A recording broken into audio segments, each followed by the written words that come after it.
నమస్తే welcome to Raj news special drive news Srikanth. ఢిల్లీలో TPCC సమన్వయ కమిటీ సమావేశం జరిగింది. తెలంగాణ కాంగ్రెస్ ఇన్ఛార్జ్ మీనాక్షి నటరాజన్ అధ్యక్షతన సమావేశంలో కీలక అంశాలు ప్రస్తావనకు వచ్చాయి. ముఖ్యమంత్రి రేవంత్ రెడ్డి, టీపీసీసీ చీఫ్ మహేష్ కుమార్ గౌడ్, ఆ తర్వాత కేబినెట్ విస్తరణ, శాఖల పునర్విభజన పైన కీలక చర్చలు కూడా జరిగినట్టుగా తెలుస్తోంది. కార్పొరేషన్ చైర్మన్ పదవులపైన కూడా ఆ భర్తీ పైన కూడా అధిష్టానం కీలక నిర్ణయాలు తీసుకున్నట్టుగా తెలుస్తోంది. మరోవైపు ఈ భేటీకి సంబంధించినటువంటి నిర్ణయాలు మరికాసేపట్లోనే బయటికి రాబోతున్నాయి. ఇప్పటికే తెలంగాణ రాష్ట్రంలో కాంగ్రెస్ పార్టీలో ఒక అలజడి నడుస్తోంది. ఒకరికొకరికి పొసగపోవడం, ఒకరిపై ఒకరు ఫిర్యాదులు చేసుకోవడం, పీసీసీ వరకు వెళ్ళడం, ఏఐసీసీ వరకు వెళ్ళడం, జగ్గారెడ్డి ఇన్వాల్వ్ కావడం, అటు మీనాక్షి నటరాజన్ ఏకంగా అందరితో 1-to-1 మాట్లాడడం, ఎంపీలతో మాట్లాడడం కానీ, డీసీసీ అధ్యక్షులతో మాట్లాడడం కానీ, ఇవన్నీ కూడా జరుగుతున్నటువంటి క్రమంలో ఈ భేటీకి కొంత ప్రత్యేకత ఉందనే చెప్పాలి. అండ్ ఈ భేటీలో అటు ముఖ్యమంత్రి రేవంత్ రెడ్డితో పాటు డిప్యూటీ సీఎం భట్టితో పాటు మహేష్ కుమార్ గౌడ్, ఉత్తమ్ కుమార్ రెడ్డి, సీతక్క, అట్లాగే దామోదర్ రాజనరసింహ, వంశీచంద్ కానీ, ఏఐసీసీ ఇన్ఛార్జ్ మీనాక్షి నటరాజన్ తో పాటు అంటే ఆవిడ ఆధ్వర్యంలో జరుగుతున్నటువంటి సమావేశంలో ఆల్మోస్ట్ కీలకమైనటువంటి కేబినెట్ మంత్రులు పాల్గొన్నారు. అసలు ఏం జరుగుతుంది, ఈ సమావేశం వెనకాల గల రీజన్స్ ఏంటి, కీలకమైనటువంటి అప్డేట్స్ ఏం రాబోతున్నాయి కనుక్కుందాం. మా కరెస్పాండెంట్ సునీల్ అందుబాటులో ఉన్నారు. సునీల్, సో ఈ సమావేశం, ఈ కోఆర్డినేషన్ కమిటీ నిర్ణయాలు ఎట్లా ఉండొచ్చు, ఏ అంశాలపైన ప్రధానంగా ప్రస్తావనలు జరిగి ఉండాలి? ఎస్ శ్రీకాంత్, ఢిల్లీలో ఉన్నటువంటి ఏఐసిసి కార్యాలయంలో ఇందిరా భవన్లో కొద్దిసేపటి క్రితమే అటు తెలంగాణ రాష్ట్ర కాంగ్రెస్ పార్టీ కార్యవర్గ సమావేశం జరిగింది. కొద్దిసేపు క్రితమే సమావేశం కూడా ముగిసింది. దాదాపు గంటన్నర సేపు సాగినటువంటి ఈ సమావేశంలో అనేక అంశాలపై కూడా ఈ సమావేశంలో చర్చించినట్లు కూడా సమాచారం తెలుస్తుంది. ముఖ్యంగా తెలంగాణ రాష్ట్రంలో కాంగ్రెస్ ప్రభుత్వం ఏర్పడి 2.5 సంవత్సరాలు పూర్తవుతున్నప్పుడు కూడా ఇంకా మంత్రివర్గ విస్తరణ అంటే శాఖలు ఇంకా పూర్తిగా జరగలేదు. అందులో హోంమంత్రి శాఖ కావచ్చు, విద్యాశాఖ కావచ్చు, కొన్ని మంత్రి పదవులు ఇంకా ఇవ్వలేదు. కాబట్టి వాటికి సంబంధించిన విషయంలో ఇప్పటికే ఆశావాహులు ఎంతగానో గత 2.5 సంవత్సరాలుగా ఎంతగానో ఎదురు చూస్తారు. వాటికి సంబంధించిన అంశాలపై కూడా ఈ కార్యవర్గ సమావేశంలో చర్చించే అవకాశం ఉంది. ఈ కార్యవర్గ సమావేశం మీనాక్షి నటరాజన్, ఏఐసిసి తెలంగాణ రాష్ట్ర కాంగ్రెస్ ఇన్ఛార్జిగా ఉన్నటువంటి మీనాక్షి నటరాజన్ అధ్యక్షతన ఈ సమావేశం జరిగితే, అధ్యక్షతన జరిగిన సమావేశంలో తెలంగాణ రాష్ట్ర కాంగ్రెస్ పార్టీ అధ్యక్షులు మహేష్ కుమార్ గౌడ్తో పాటు ముఖ్యమంత్రి రేవంత్ రెడ్డి, ఉప ముఖ్యమంత్రి మల్లు భట్టి విక్రమార్కతో పాటు మంత్రులు సీతక్క, దామోదర్ రాజనరసింహ, ఉత్తమ్ కుమార్ రెడ్డితో పాటు ఏఐసిసి నేత వంశీచందర్ రెడ్డి కూడా ఈ సమావేశంలో హాజరు కావడం జరిగింది. ప్రస్తుతం అయితే సమావేశం అయితే కంప్లీట్ కావడం జరిగింది. సమావేశంలో మరి ఎలాంటి నిర్ణయాలు తీసుకున్నారనేది మాత్రము ఎవరు కూడా చెప్పడం లేదు. కొద్దిసేపు అంటే ఎట్లాంటి అంశాలని ప్రధానంగా మనం చర్చించవచ్చు సునీల్? ఎందుకంటే ఈ మధ్య కాలంలో తుంగతుర్తి పంచాయతీ చూస్తున్నాం, వరంగల్ పంచాయతీ చూస్తున్నాం, ఈవెన్ నిజామాబాద్ లో కూడా కొంత అలజడి నడుస్తోంది. సో ఇట్లాంటి క్రమంలో మందుల సామ్యుల్ విషయం కానీ, ఈవెన్ కోమటిరెడ్డి బ్రదర్స్ పైన ఆయన చేసినటువంటి కామెంట్స్ కానీ, రాజగోపాల్ రెడ్డి మంత్రి పదవి కోసం చేస్తున్నటువంటి ప్రయత్నాలు కానీ, ఇవన్నీ కూడా నడుస్తున్నటువంటి క్రమంలో ఈ భేటీ అంటే జాతీయ అగ్రనాయకత్వం పెద్దగా ఈ భేటీలు ఏం లేరు. మీనాక్షి నటరాజన్ తెలంగాణ ఇన్ఛార్జ్గా ఉన్నారు. తెలంగాణలో కూడా ఈ మీటింగ్ గతంలో జరిగింది చాలా సందర్భాల్లో. బట్ ఢిల్లీలో జరగడానికి గల ప్రత్యేకత ఏంటి, అండ్ ఒకవేళ అక్కడ ఏ అంశాలపైన ప్రధానంగా ప్రస్తావనకు వచ్చి ఉండొచ్చు?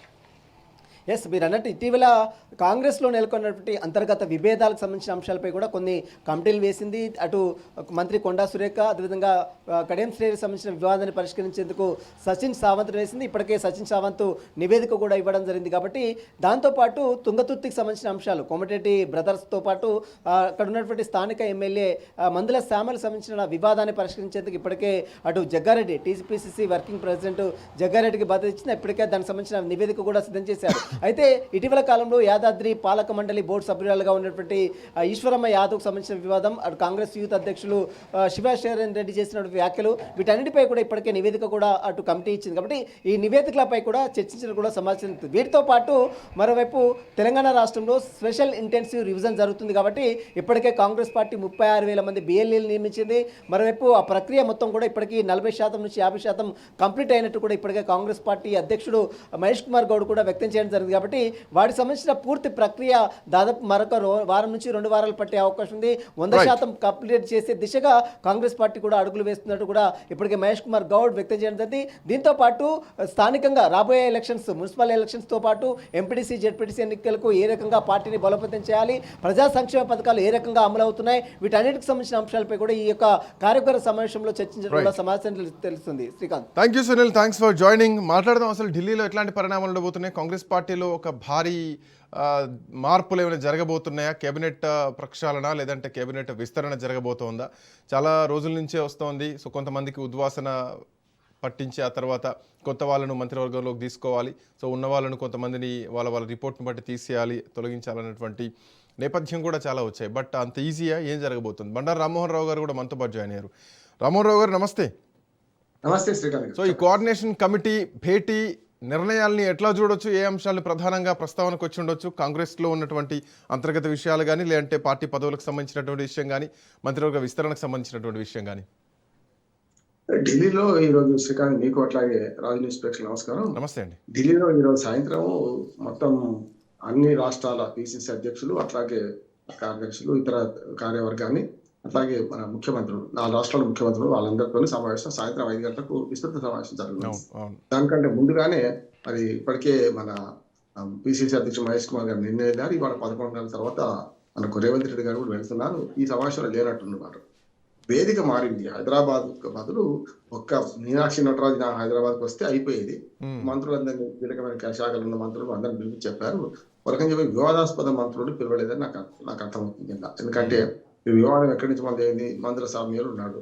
ఆయన వివాదం ఎక్కడి నుంచి ఇటు పక్కన ఆదిగోపాల్ రెడ్డి నుంచి అటు ఉన్న మన నుంచి ఉన్నది కనుక వాళ్ళని పిలవలేదు ఇద్దరిని కూడా. అట్లాగే ఇటుపోతే కొండా సురేఖని పిలవలేదు ఇక్కడి నుంచి కదా.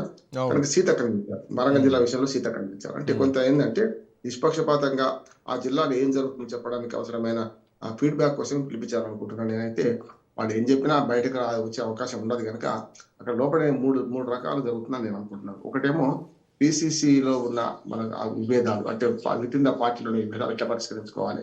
మొన్నే మన జగ్గారెడ్డి గారు వెళ్ళినట్టు పోయి ఆయన ఈ మంత్రుల సామ్యులు, చామల కిరణ్ కుమార్ రెడ్డి వీళ్ళ పంచాయతీ ఇచ్చే ప్రయత్నం చేసిండు. వాళ్ళు ఏమన్నారంటే మొదటి ఎమ్మెల్యే ప్రోటోకాల్, తర్వాతనే ఎంపీ నియోజకవర్గాల్లో ఉన్నా కూడా ఎమ్మెల్యేలు కాదని నిర్ణయాలు తీసుకోవద్దు, ప్రభుత్వం కూడా అదే చేయాలని చెప్పి ఒక రకంగా చెప్పిన ప్రోటోకాల్ నిబంధనలు చెప్పొచ్చారు ఎవరు మన జగ్గారెడ్డి గారు. అట్లాగే వరంగల్ జిల్లాలో కూడా ఇప్పటికే మన కడియం శ్రీహరికును అట్లానే కొండా సూర్యకి వివాదం నడుస్తుంది, దాని నడుస్తుంది, అట్లా ఉన్నది కనుక అందులో కూడా నిర్ణయాలు తీసుకోవాల్సింది. కానీ విదిన్ ద పార్టీ నిర్ణయాలు ఒకటి ఎజెండాలు ఉంటాయి మొట్టమొదటి. సరే, ఈ భేటీ తర్వాత అంటే ఇప్పుడు అటు కర్ణాటక విషయంలో పెద్దగా ఏం ప్రాబ్లమ్స్ ఏం లేవు. ముఖ్యమంత్రి మార్పు తర్వాత బాగానే ఉంది. ఈవెన్ కేరళ విషయంలో కూడా ఎట్లాంటి ఇబ్బందులు ఏం లేవు. సో హిమాచల్ ప్రదేశ్ పెద్ద విషయం మనం మాట్లాడాల్సినటువంటి అవసరం లేదు. ఏదొచ్చినా తెలంగాణ గురించే మాట్లాడాలి. సో చర్చ అంతా అక్కడే నడుస్తుంది. సో ఈ తెలంగాణ విషయంలో భారీ మార్పులు చేర్పులు ఏమైనా ఎక్స్పెక్ట్ చేయొచ్చా? కొంతమందిని తప్పించి కొత్త వాళ్ళకి ఏమైనా అవకాశాలు? సో ఈ మధ్యలో కొద్ది రోజుల క్రితం చాలా మంది ఢిల్లీ బాట పట్టారు. ఈవెన్ స్పీకర్ గడ్డం ప్రసాద్తో సహా చాలా మంది ఢిల్లీ పోయి కలిసి వచ్చిన వాళ్ళే. మీరు అన్నట్టు కేరళలో మొన్ననే ప్రభుత్వం ఏర్పడిన సమస్య లేదు. కర్ణాటకలో ప్రభుత్వం ముఖ్యమంత్రి మారడానికి సమస్య లేదు. హిమాచల్ ప్రదేశ్ ఎప్పుడు వివాదాస్పదం కాలేదు. ఉన్న ఎలక్షన్ల మండలి ఉంటుంది. తర్వాత ఇప్పుడంతా చిన్న రాష్ట్రం, పెద్ద సమస్యలు ఉన్నా కూడా ఢిల్లీకి దగ్గర కనుక వాళ్ళు ఈజీగా పరిష్కరించుకోగలుగుతున్నారు. ఇక్కడికి వచ్చే కన్నా ఒకటేమో ఏఐసిసి చేసేది ఏంటంటే మొదలు విదిన్ ద పార్టీ ఈ విభేదాలు పరిష్కరించడం. దానికోసం మహేష్ కుమార్ గారు ఉన్నారు, అట్లా మిగతా వాళ్ళు ఉన్నారు. రెండోది అతి ముఖ్యమైన ఏమనుకుంటున్నా ఏంటంటే మంత్రివర్గ విస్తరణ ఇప్పుడు సమస్య కాదు. 2 మంత్రులే తక్కువ ఉన్నారు కనుక సమస్య కాకపోవచ్చు. ఎవరికి ఇచ్చినా ఇప్పుడు విడమంటే కప్ప కోపం, పాము కోపం, కరమంటే కప్ప కోపం అన్నట్టు ఎవరికో ఇద్దరిని చేసి మిగతా అందరూ వ్యతిరేకం అవుతారు కనుక ఆశావాహులను అట్లాగే ఉంచడానికి 2 పదవులు అట్లాగే వస్తారు అనుకుంటాను. ప్రధానమైనది ఏంటంటే ఇప్పుడు మన కార్పొరేషన్ పదవులు అని నేను అనుకుంటున్నాను. కార్పొరేషన్ పదవులలో ఇచ్చిన వారు మళ్ళీ ఆశిస్తున్నారు. ఎవరైతే ఇప్పుడు 2 ఏళ్ళ నుంచి చేస్తున్నారో వాళ్ళు మళ్ళీ ఆశిస్తున్నారు. యాక్చువల్గా 23 జూన్ నుంచి ఈ నామినేషన్ పదవులను మొదలు పెట్టారు కనుక 2 ఏళ్ళు అయిపోయినవన్నీ కూడా కార్పొరేషన్లు ఖాళీ కాబోతున్నాయి కనుక 5-6 మించి కొత్త వారిని పెట్టడం అనే మాట వస్తుంది. కొత్తగా మరో 5-6 కార్పొరేషన్లు నింపాల్సి ఉన్నది. అన్ని ఆల్మోస్ట్ నింపేసినట్టు లెక్క. కానీ 10-12 మంది ఈ కొత్త వాళ్ళ కోసం దాదాపు 100 మంది దాకా ఆశిస్తున్నారు. అంటే చైర్మన్ పదవులకి 20 మంది దాకా ఆశిస్తున్నారు కనుక ఇవి ఎట్లా నింపాలి అనే దాని మీద చర్చ జరుగుతున్నట్టుంది. ఎప్పుడైనా సరే కొన్నిసార్లు శంకర్లో వస్తే తీర్థం అవుతుంది అన్నట్టు రేవంత్ రెడ్డి లేకుంటే పిసిసి అధ్యక్షుడు అది తీసుకున్నాను అనుకోండి, ఆ నిర్ణయం తీసుకుంటే విమర్శ పాలవుతారు. ఏం చేస్తారంటే వీళ్ళ నిర్ణయాలు అధిష్టాన వర్గం మీద రుద్ది అక్కడ నుంచి గ్రీన్ సిగ్నల్ తెప్పించుకుంటారని నేను అనుకుంటున్నాను. నిజంగా వీళ్ళకి ఇష్టం ఉన్నా వీళ్ళు చేయలేరు కదా. ఇంకొక మాట కూడా చెప్తాను. ఇప్పుడు ఎట్లా అంటే మన పిసిసి లెవెల్లోనేమో ఈ మండల కమిటీస్ కూడా చాలా వరకు మొన్న గజ్వల్ విషయంలో వివాదం చూసాం కదా మనం. గజ్వల్ విషయంలో మైనంపల్లి హనుమంతరావు ఎవరు, ఆయన అక్కడ వేసుకున్న వీళ్ళు లేదని చెప్పి కొందరు స్వయం ప్రకటిత మండలాధ్యక్షుడిగా పార్టీ ప్రకటించుకున్నారు. అవన్నీ చెల్లకపోమని ఎవరు చెప్పారు? మన మహేష్ కుమార్ గౌడ్ గారు చెప్పారు. కనుక విత్ ఇన్ ద పిసిసి మండల కమిటీలు ఈ రోజులంతా పిసిసి అధ్యక్షులతో మాట్లాడతారు. ఇక కార్పొరేషన్ చైర్మన్లు అనే దాని మీద ఖచ్చితంగా ముఖ్యమంత్రి లేకుండా ఈ సమావేశం జరగదనుకుంటున్నాను. ముఖ్యమంత్రితో మాట్లాడి అది సెటిల్ చేసుకుంటాం అనుకుంటున్నాను. నేను చాలా మందికి ఏమంటున్నారు, ఒకసారి అవకాశం ఇచ్చినప్పుడు రెండో వారికి మళ్ళీ సేమ్ అదే రెండో టర్మ్ ఇవ్వకుంటే బాగుంటది, వచ్చేది 2 ఏళ్లే కదా, ఇప్పుడు ఈసారి నామినేట్ చేస్తే ఈ ప్రభుత్వం మళ్ళీ ఎలక్షన్ల దాకా వీళ్ళే ఉంటారు కనుక అది బాగుంటుందనే మాట అంటున్నారు. కనుక ఎక్కువ మంది ఆశావాహులు ఉన్నప్పుడు ఈ సమస్య వస్తుంది కనుక మంత్రివర్గ విస్తరణ వాయిదా వేసుకుంటారు. కానీ కార్పొరేషన్ చైర్మన్ విషయంలో వీళ్ళు అన్న పేర్లు 4-5 పెట్టుకుంటారు. అక్కడికి వెళ్ళి అక్కడ కొంత గ్రీన్ సిగ్నల్ తీసుకొని సార్ ఇప్పుడు కాకపోతే ఇంకెప్పుడన్న ప్రశ్న కూడా వస్తుంది. అప్పటికే 3 సంవత్సరాల దగ్గర వచ్చేస్తోంది రాష్ట్రంలో కాంగ్రెస్ పార్టీ ప్రభుత్వం ఏర్పడి. సో మంత్రివర్గ విస్తరణ అంటే ఉన్నాయి 2 బెర్తులు. ఆ 2 బెర్తుల ఖాళీల కోసం 20 మంది చాంతాడంత లిస్టే ఉన్నది. సో దానికోసం అటు నిజామాబాద్ నుంచి పోటీ ఉంది, ఇటు నల్గొండ నుంచి పోటీ ఉంది, అటు వేములవాడ నుంచి ఆది శ్రీనివాస్కి ఇస్తారన్నటువంటి చర్చలు నడుస్తున్నాయి, రకరకాల ఊహాగానాలు నడుస్తున్నాయి. బట్ ఉన్నాయి 2. సో వీటిని విస్తరణకు అడిగేస్తారా, లేదంటే మళ్ళీ ఏమైనా ప్రక్షాళన దిశగా కొన్ని ఏమైనా నిర్ణయాలు తీసుకునేటువంటి అవకాశం ఉంటుందా? అండ్ దీంతో పాటు కంటిన్యూషన్లో చాలా కొంతమంది మాత్రమే వెళ్ళారు, కేబినెట్ మొత్తం కూడా పూర్తిగా పోలేదు. పొంగులేటి పోలేదు, తుమ్మల పోలేదు, అఫ్కోర్స్ బట్టి పోయారు డిప్యూటీ సీఎంగా. అంటే లాయల్ కాంగ్రెస్ ఇక్కడ ఇంకోటి కూడా కనిపిస్తుంది, కోమటిరెడ్డి వెంకటరెడ్డి కూడా పోలేదు. సో వాళ్ళ వివాదం ఆల్రెడీ తుంగతుర్తిలో ఉమ్మడి నల్గొండ జిల్లాలో నడుస్తుంది. సో ఈ ఈక్వేషన్స్ని ఎట్లా చూడొచ్చు ఈ 2? అందుకని ఇప్పుడు ఫిరాయింపుదారులు పోలేదు. మీరు చెప్పాలంటే పార్టీని 2-3 సార్లు జలకిచ్చిన వాడు పోలేదు, వాళ్ళు మప్పలేదు. బట్టి ఆల్రెడీ మొదటి నుంచి పార్టీలో ఉన్నవాడు కనుక సీతక్క గారి గురించి వేరే వివాదం ఏం లేదు.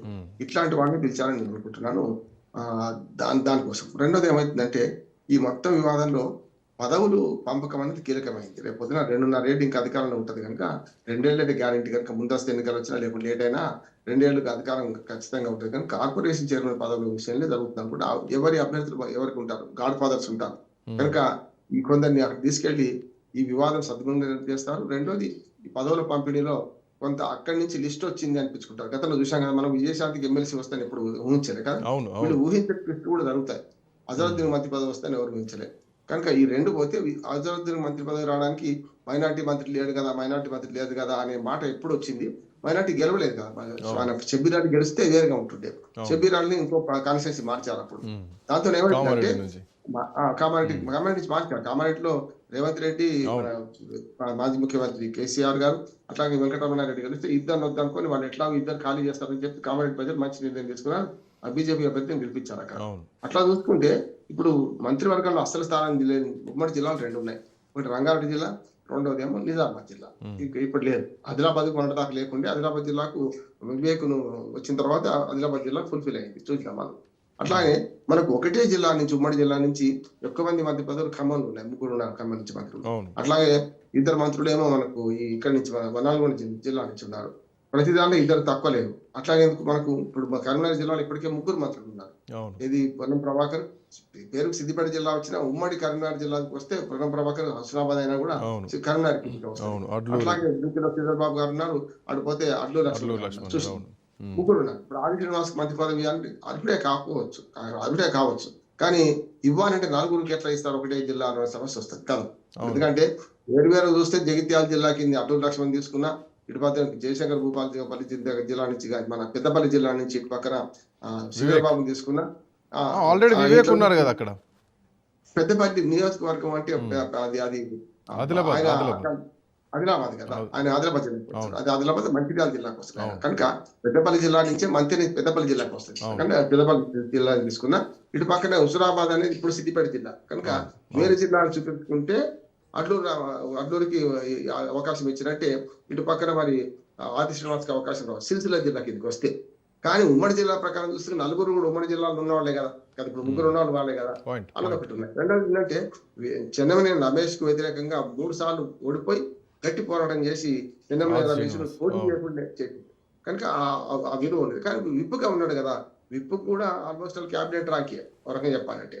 ఇప్పుడు దొడ్డిదారున విప్పులకు సలహాదారుడు అని పేరు పెట్టి క్యాబినెట్ ర్యాంక్ ఇస్తున్నారు. మంత్రికి ఉన్న విలువ ఉండదు కదా, ప్రోటోకాల్ ఉండదు కదా, మంత్రికి ఉన్న ప్రోటోకాల్ విప్పులకు ఉండదు కదా. పోగానే కన్సల్ట్యూట్ పోలీసులు ఈ హడావిడి ఏముంటది కనుక జీతభత్యాలు ఉంటాయి, మర్యాద ఉంటుంది. కానీ వీళ్ళకి ఇచ్చిన మర్యాద ఉంటుంది, దాని మీద వస్తుంది కనుక మంత్రివర్గ విస్తరణ కోసం ప్రయత్నం చేస్తున్నారు. సుదర్శన్ రెడ్డి గారు కూడా అదే. ఇప్పుడు మనకు నిజామాబాద్ నుంచి సుదర్శన్ రెడ్డి గారు చాలా సీనియర్ లీడర్, మొదటి నుంచి కాంగ్రెస్ పార్టీ ఎక్కడ చేసేవాడు కాదు, ఆయనకు సలహాదారు ఇచ్చారు చూసినాం కదా మనం. కనుక అట్లా చూసుకుంటే సలహాదారులుగా వీటిలాగా అప్పుడప్పుడు జీవన్ రెడ్డి గారు కూడా అదే పని చేస్తే అసలు జీవన్ రెడ్డి గారు బయటకు పోకపోయేది అంటున్నారు. పదవి కోసం కంటే జీవన్ రెడ్డి గారు పోయిన మంది ఏంటంటే పక్కలో బలంగా సంజయ్ని పెట్టి ప్రతి దానిలో ఇన్వాల్వ్ కావడం వల్ల వచ్చిన సమస్య. నిజంగా చెప్పాలంటే మనకు జీవన్ రెడ్డి గారు లాంటి వాటిని రాజ్యసభ పంపించారు అనుకో లొల్లే ఉండకపోతుంది కదా. ఇప్పుడు రేపు పొద్దున జగత్యాల నుంచి ఈ ఫిరాయింపుదారైన మన డాక్టర్ సంజయ్ ఉంటాడా? అంటే వాళ్ళు మంచిగా చేసుకోవాలనుకుంటే, పార్టీలో ఉంచుకోవాలి అనుకుంటే గనక జీవన్ రెడ్డిని ఈ రోజు ఉంచేవాళ్ళు, ఆ రోజు పొన్న లక్ష్మి అని కూడా ఉండవనే వాళ్ళే. సో ఇంతటి క్లాషెస్ రాకపోవు. సో అది మొదటి నుంచే ఇక్కడ వ్యక్తిగత వైరుధ్యం కనిపిస్తోంది. అంటే రేవంత్ రెడ్డి ఎప్పుడు కూడా సరే తప్పదు కొన్ని. ఇప్పుడు మెడగబడ్డ పాము కర్మకు మాది అన్నట్టు బట్టిని పంపించలేడు, బీహెచ్ లాంటి సీనియర్ నాయకులు పంపించలేడు, సీనియర్ నాయకులు పంపించలేడు.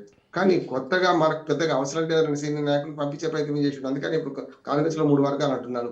కట్టర్ కాంగ్రెస్, తర్వాత మనకు టిఆర్ఎస్ లో కదా యూటీ బ్యాచ్, బీటీ బ్యాచ్ అన్నట్టు. ఇప్పుడు తెలుగు ఫిరాయించిన రేవంత్ రెడ్డి గారితో 3వది కాంగ్రెస్ నుంచి ఫిరాయించిన వాడు, మన బీఆర్ఎస్ నుంచి ఫిరాయించిన వాడు. కనుక టీడీపీ, బీఆర్ఎస్, కాంగ్రెస్ 3 వర్గాలు ఉన్నాయి అక్కడ. అందుకని సమస్య ఏంటంటే వీళ్ళకి పశువుతి లేదన్నట్టు ఉన్నది. అట్లాగే వివాదాల కేర్ ఆఫ్ అడ్రస్ గా మా సీనియర్ అందరూ మారిండు. చూస్తున్నారు రాజగోపాల్ రెడ్డి అంటే వాడు కూడా వివాదాలకు కేర్ ఆఫ్ అడ్రస్ గా మారిండు. కనుక వీటన్నిటిని మొదట్లో కొంతవరకు కేసీఆర్ గారు అన్నట్టు జరుగుతుంది, ఒక ముఖ్యమంత్రి మార్పు తప్ప. సార్ ఇక్కడ కొంచెం అధిష్టానం సీరియస్ తీసుకుంటుంది అనుకోలే ఈ భేటీ తర్వాత. ఎందుకంటే ఇప్పటికే బీజేపీ కూడా కాన్సన్ట్రేట్ చేస్తోంది, బీజేపీ కూడా భేటీలు పెడుతోంది. మొన్న పార్టీలు వచ్చిన తర్వాత బీజేపీ మొత్తం కూడా ఏకతరపిస్తుంది. ఈటల బండి సంజయ్ ఎపిసోడ్ కూడా అఫ్కోర్స్ ఫుల్ స్టాప్ పెట్టేసింది. సో బీజేపీ తెలంగాణను కాన్సన్ట్రేట్ చేస్తున్నటువంటి టైంలో అటు కేసీఆర్ ఏ క్షణమైనా బయటకు వస్తారు, రాకుండానే ఒక హైప్ వచ్చేసింది ప్రధాన ప్రతిపక్షంకి. సో ఇప్పుడు కాంగ్రెస్ పార్టీ లోపలనటువంటి ఆ ఇబ్బందులను తొలగించి, అంతర్గత స్వాతంత్రం ఎక్కువైందన్న దాన్ని తొలగించి ఏకదాటిపైకి వచ్చేటువంటి అవకాశం ఉందా వీళ్ళందరినీ సెటిల్ చేసుకుంటూ? ఒకటేమో శ్రీకాంత్, మనకి కాంగ్రెస్ దూను బీజేపీ వేరు. బీజేపీ స్పష్టంగా రేపు 2029, 28 చివరిలో వచ్చిన ఎన్నికలైనా సరే 29 వచ్చినా కూడా మేము గెలిచి తీరుతాం, ఆ 2 పార్టీలను చూసి మాకు ఇవ్వండి అనే దానికి ప్రతి నెల ఒక కేంద్ర మంత్రి కానీ కేంద్ర పార్టీ ప్రముఖుడు కానీ వస్తారని వాళ్ళు ప్రకటించారు కదా.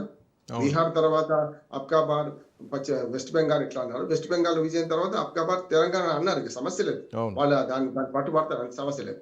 దానికోసమే మొన్న మోడీ గారు కూడా అక్కడ నితిన్ నబీన్ కూడా మనం ఏమన్నాడు, ఆయన ప్రతి నెల ఒక మంత్రో లేకుంటే ఎవరైనా వస్తారు, తెలంగాణలో ఖచ్చితంగా బలోపేతం కావాలని చెప్పారు. దాని ప్రకారం నడుపుతున్నారు. వాళ్ళేమో గెలుపు ఎట్లా అని.